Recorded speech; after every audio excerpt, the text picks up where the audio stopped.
Sa iba pang balita, tinutulan ng ilang mambabatas ang isinusulong na online participation at voting sa Senado. Yan ang ulat ni Vel Custodio.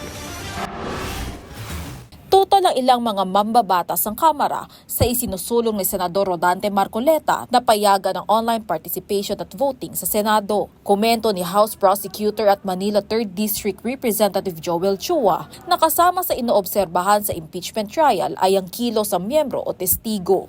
Kasi mas gugustuhin natin na personal dahil ang isa sa mga mahalaga na ma-assess ng judge ay yung mga uupong senator judge ay yung testigo kung paano ito magsasabi ito ng totoo. So sa pag-assess kasama dito yung pag-observe ng kanilang mga demeanor habang sila ay tinatanong.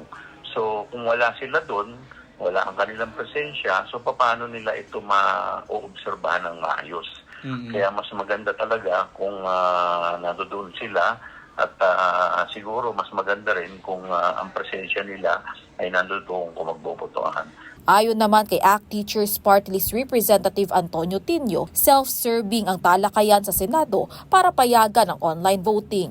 Unreasonable yung gusto nila kasi kahit yung House, katulad ng nabanggit kanina, ay hindi ina-allow ang virtual sessions and online voting or hybrid. Wala at all na hybrid. Online sessions only kapag merong natural calamity, pandemic, strike, riot, civil disturbances. Di po nakalagay dyan, outstanding warrant of arrest. Naniniwala naman si House Trial spokesperson at Lanao del Sur 1st District Representative Zia Alonto Adyong na dapat tiyakin ang personal na presensya, accountability at buong atensyon ng bawat senator judge sa impeachment trial. Ani Adyong na ang physical attendance ay nagpapatibay sa public trust o tiwala ng publiko sa isinasagawang proseso sa impeachment. Vel Custodio para sa Pambansang TV sa Bagong Pilipinas.